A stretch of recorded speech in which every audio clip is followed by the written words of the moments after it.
After clearing the fence line of any old fencing, bushes, shrubs and debris, you can consult the plan and take note of any obvious drains or other obstructions. Find and mark these on the fence line, using a cat detector and line marker.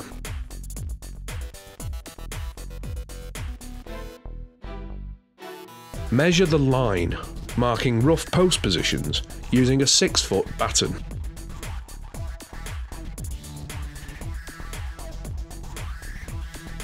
Check the levels to determine the best place to start fitting the fence, as if the ground slopes, it's much easier to start at the highest point and work downhill. Calculate the total height of your fence panel plus base panel, and add 1.5 inches, as the post looks better finishing above the panels.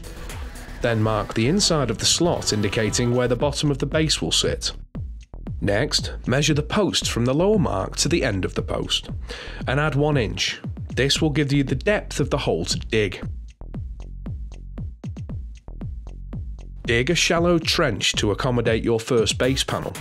The trench should be level and be a minimum of 1 inch below the surrounding ground level.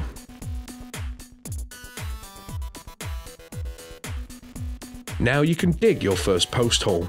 This should be roughly 9 inches square, and the measurement you have just measured on your post, plus an extra inch deep.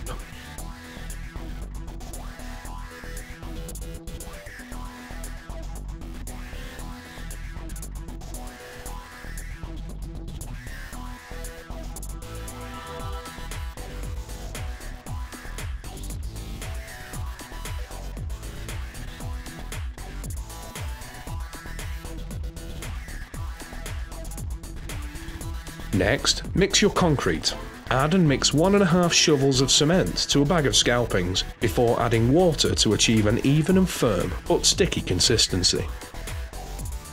If using post fix, add the water as per instructions on the bag.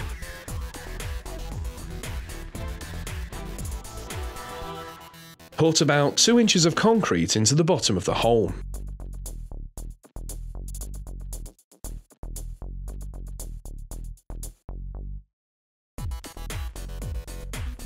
Then lower and position the post into the hole, checking using a level that it's upright, and the mark on the post should be just above the height of the trench. Add more concrete around the post and compact it using a podger, which is a technical term for a thick batten. Fill the hole around the post with concrete to just under ground level, and in the slot to just above the mark. Set up a string line roughly 2 foot from the ground to run about 1/8 inch off your first post to the same point on your projected last post. Place a 6-foot top rail into the trench to represent the fencing section. Looking down the string line and keeping the side of the post parallel to the string, move the top rail so that it also runs parallel, and the top rail now shows the correct position for the concrete base. Put a flag or brick in the trench approximately 4 inches back from the end and about 2 inches below the top of the fresh concrete in the slot. Mark the position required for the post hole, then remove the top rail and dig the hole. Follow the instructions given before for the hole measurements, then dig the post hole. Next, position your concrete base, resting it on the flag placed in the trench and sliding the other end down the post, sinking it into the mix. The use of a rubber maul will help to tap the base into the mix until it sits at the correct height. Double base if needed, otherwise put your panel on top of the first base. Put approximately 2 inches of concrete into the hole and measure to check that the post will sit at the correct height, allowing for the post to bed 1 inch into the concrete. Put your post against the existing section and keeping it level, slide it down into the post hole. If the post sinks too low, then you will need to lift it. Using a level and the string line, fine-tune the position of the bottom of the post so that it sits upright against the fencing section. Carry on like this until you reach the end of your fence line.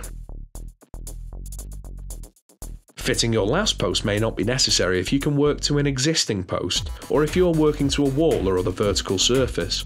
You could use a U-channel or post screwed or bolted into place. Then dig the post hole, again 9 inches wide, and don't forget to measure the depth.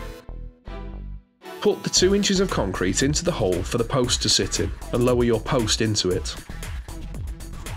Add more concrete around the post and use the podger to compact it. Checking with a level to make sure that it stays straight. Also use the level with a batten to make sure that the tops of your posts are in line.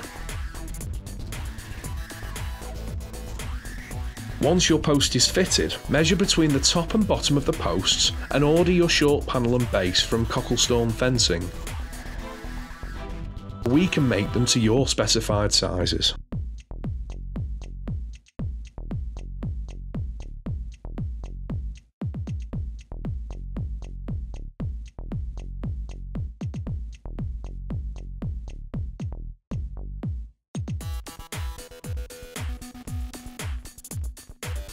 Drop the base into place and level using a slate on a flag as before. Then you can drop your short panel into place on top.